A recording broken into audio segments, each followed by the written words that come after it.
21 August grenade হামলা মামলায় বিএনপির ভারপ্রাপ্ত চেয়ারম্যান তারেক রহমান ও সাবেক স্বরাষ্ট্র প্রতিমন্ত্রী লুৎফুজ্জামান বাবর সহ সব আসামিকে খালাস দিয়েছেন আদালত।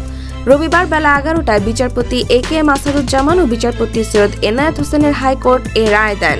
রায়ের পর্যবেক্ষণে হাইকোর্ট বলেন, সাক্ষীরা ঘটনার বর্ণনা করছেন, কিন্তু কে গ্রেনেড নিক্ষেপ করেছেন তা কোনো সাক্ষী বলেননি। এছাড়া 21 আগস্টে কে গ্রেনেড সরবরাহ করেছে তা চার্জশিটে উল্লেখ করেননি কোনো তদন্ত কর্মকর্তা। এর আগে 2018 সালের 10 অক্টোবর সাবেক স্বরাষ্ট্র প্রতিমন্ত্রী লুৎফুজ্জামান বাবর, বিএনপি নেতা আব্দুস সালাম পিন্টু সহ 19 জনের মৃত্যুদণ্ড দেন বিচার বিভাগ। একই সঙ্গে বিএনপির senior vice chairman Tarique Rahman সহ 19 জনের যাবজ্জীবন কারাদণ্ড দেওয়া হয়। প্রসঙ্গত, 2004 সালের 21 আগস্ট বঙ্গবন্ধু এভিনিউতে আওয়ামী লীগের সমাবেশে ভয়াবহ গ্রেনেড হামলাটি চালানো হয়।